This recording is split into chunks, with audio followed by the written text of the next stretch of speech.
Ooh.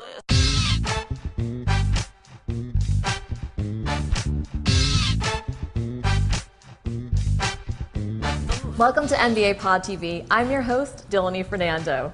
The Wharton School at the University of Pennsylvania is one of the nation's top business schools. Last year, they received over 7,500 applications and matriculated 850. Although Wharton is one of the biggest programs in the country, it's also clearly one of the most competitive. Today, we'll be taking you behind the scenes of Wharton to find out more about the program and what they look for in a candidate. Joining us is Kofi Kankan, a Wharton MBA alumnus and director of Admit Advantage, a global MBA admissions consulting company. You'll also hear directly from a Wharton admissions director, a current student, and a recent alumnus. So stay with us as we share with you how to get into Wharton. Wharton celebrates its financial heritage. It is probably, I'm a little bit biased, but I think it probably is the best finance school in the world. Certainly it's amongst the top 2 or top 3. But it's not just finance. You really can't be a school that's sort of as highly ranked as Wharton without being strong across the board.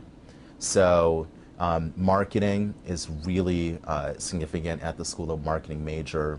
I think the marketing faculty is the most published faculty in the world. There are a number of students that engage in the real estate program, and they bring a number of key, really strong speakers like Sam Zell's come to speak, Donald Trump, etc. There's an MBA in healthcare management. People pursue that if they're going to do potentially banking in finance, or if they're going to work for a biopharmaceutical, biotechnology company. That's a relevant major as well. It's a diverse program. There really isn't a set type of student that they look for, but they want candidates that are aggressive, ambitious, and really good people. At Wharton, we teach in 3 different ways. We teach from lecture-style coursework, we teach from casework, and we also teach from experiential learning. So for our students, that kind of variation and the exposure to all 3 different styles becomes really important to them. Additionally, I think the passion around abstract thinking, thinking about abstract problems that don't necessarily have a clear solution, and really kind of puzzling through those things. I think the enjoyment of that, the enjoyment of the analytical piece, is something that really signifies that a student would probably enjoy themselves here, and probably has that kind of extra added passion around intellectualism that would really make them thrive.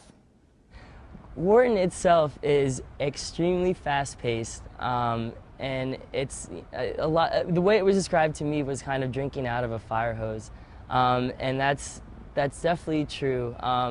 Everything at Wharton comes at you rapid pace, and you really just have to accept that early on. But with that being said, the culture here and the people that are here are just so supportive. People will take time out of their day to whether sit down and mock interview you, or give you an impromptu tutor session on for an exam that we're about to have. One thing that's very unique about Wharton is how engaged the students are in their campus, and how much leadership and initiative and how empowered the students are. There's a model that we use here called co-production, and that the students really shape the learning experience, the extracurricular experience, the entire MBA student experience. Leadership is really critical. I mean, Wharton's looking for people that have had sort of an entrepreneurial attitude, whether or not they've been entrepreneurs or worked in big companies. They want people that try to run things. They want people that are pushing themselves, that try to leave a legacy. The school is known to be very student-run, which is a little bit atypical to other schools. So, for example, if you want to run a conference at Wharton, some other schools, they'll have a full-time conference coordinator on the school's payroll. Wharton doesn't have that. They also want people that are sort of civically or community-oriented in terms of making a contribution. Too often, applicants applying to a school like Wharton or HBS or Stanford or schools of that caliber think about what they're going to receive from the program and never really stop and think about what they're going to offer and how they're going to make it a better environment, enhance their classmates' experiences. People think of Wharton as kind of probably a cutthroat school to a certain extent, but it's really not like that. It is competitive, although it's probably more competitive at the undergraduate level. I think at the MBA level, the hardest thing is probably getting in. But there really is a focus on teamwork. Everything is team-centered. From the clubs you run to finding a group of people that are trying to find similar employment opportunities upon graduation, to a learning team that you're assigned to in your first year that you do all your group work with academically. It's very centered on teams.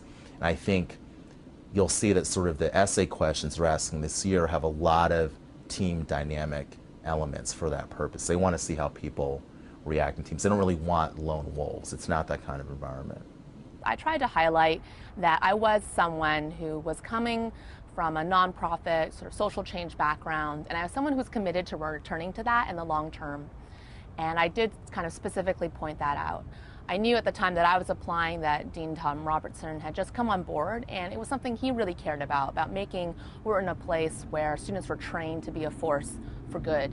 I highlighted that, and I think identified that I understood where Wharton was in its evolution as a school that fostered social change and social impact, and I understood how I would fit into that community.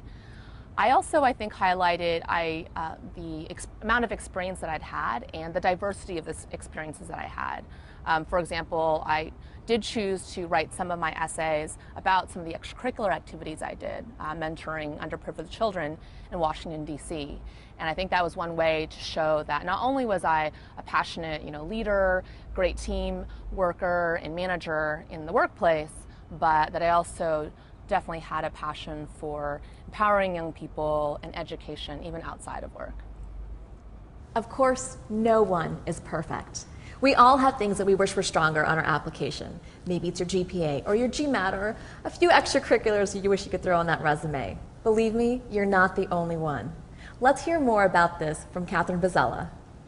First of all, when addressing a weakness, an applicant should not ignore it. All of us are really trained to look at a file and to notice the things that may not be so strong or the kind of elephant in the room.